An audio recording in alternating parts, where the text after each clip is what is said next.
Hello there YouTube, this is Bad Fat Panda here. I'm going to be bringing you guys a team deathmatch on Afghan today. And let's see, I'm going to try and make this my ghosting guide, Bad Fat Panda's ghosting guide.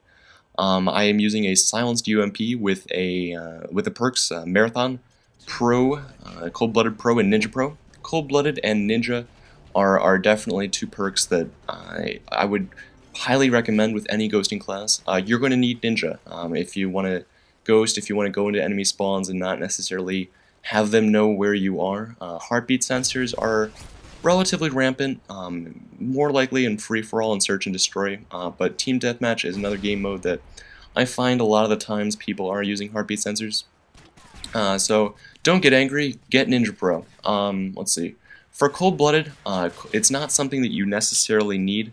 I have plenty of people that would advocate using, well, I don't know, something in place, maybe stopping power or hardline, depending on the class and the weapon you're using. An UMP does not benefit from stopping power one bit, even with a silencer, so I would highly recommend using a cold-blooded with it.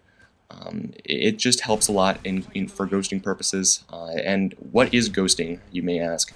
Well, ghosting is rushing an enemy spawn with the full intent on killing them, waiting till they spawn again, killing them repeatedly until they switch spawns, and then go into that spawn and not let them have any idea where you are.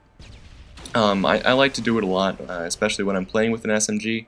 Assault rifle, you can definitely do so and use claymores to deadly effectiveness. But I find if you're going to be using a SMG, it helps to have Marathon Pro, and I don't necessarily use claymores with Marathon. I use Semtex, because Semtex are actually pretty overpowered, and there's my only death for the match. I actually recorded, it was a pretty funny day today. I recorded 3 different 29-1 games with an SMG.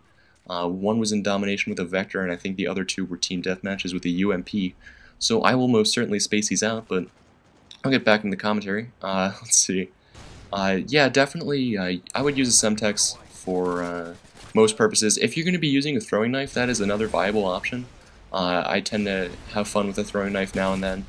Painkiller, holy shit. But there, I'm just going and killing these people on the ledge. Unfortunately, snipers killed him first. Last stand for the loss. And actually, since I'm talking about using SMGs and Marathon, if you're going to be using Marathon, it actually helps with your accuracy.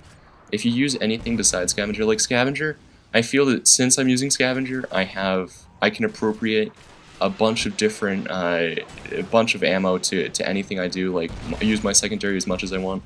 But when I have Marathon, I tend to be a little bit more accurate and dedicated in my shot placement. So here I'm actually rushing up to the cave, which I realize that they're spawning on the other side of this cave. So I'm running up there. This has a silencer on it, so I'm not worried about them knowing where I am. And I actually have like a little magic cut clip in a second because I end up staying here for a little bit too long. The reason behind that is I realized that I fucked up before I came into this match. I had been using Predator Missile Harrier Airstrike in Pavelow, and I switched. I recorded a couple nukes today too. I was having a really productive day today. I forget what day this was that I recorded all this shit, but my perks are actually here. Predator Missile, Pavelow, and AC-130 back from when I was using Predator Missile, Harrier Airstrike, AC-130, and Nuke. And I don't use chopper gunners to get nukes that often. I find that AC-130s are just oh so fun if I'm going to be using them. So here this M16 has a, actually no, I guess it doesn't have a heartbeat sensor. So it has it doesn't have a silencer, it has a heartbeat sensor and an ACOG. So that was probably faulty on my part.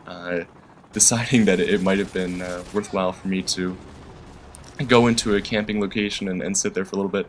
But here I'm actually looking for a spot now to drop my AC-130 because I realize that I have it. I realize that we don't have that many kills left to get, and I'm just trying to pick off these snipers. That guy actually probably spawned back there, or he was really scoped in.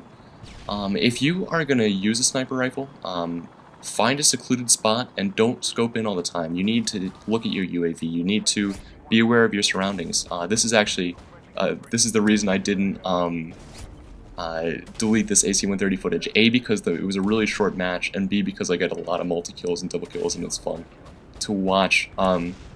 So this is just me mopping up with an AC-130. The game is actually going to come to a close relatively soon, and I will definitely do a couple more in-depth ghosting guides. I just wanted to give you guys a little bit of a class setup advice for ghosting.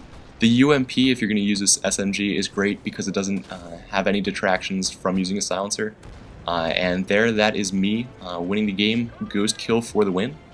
And well, if you like this, please comment, rate, and subscribe. I have many more videos up on my channel, and I hope to get many more as the day goes on. So peace out.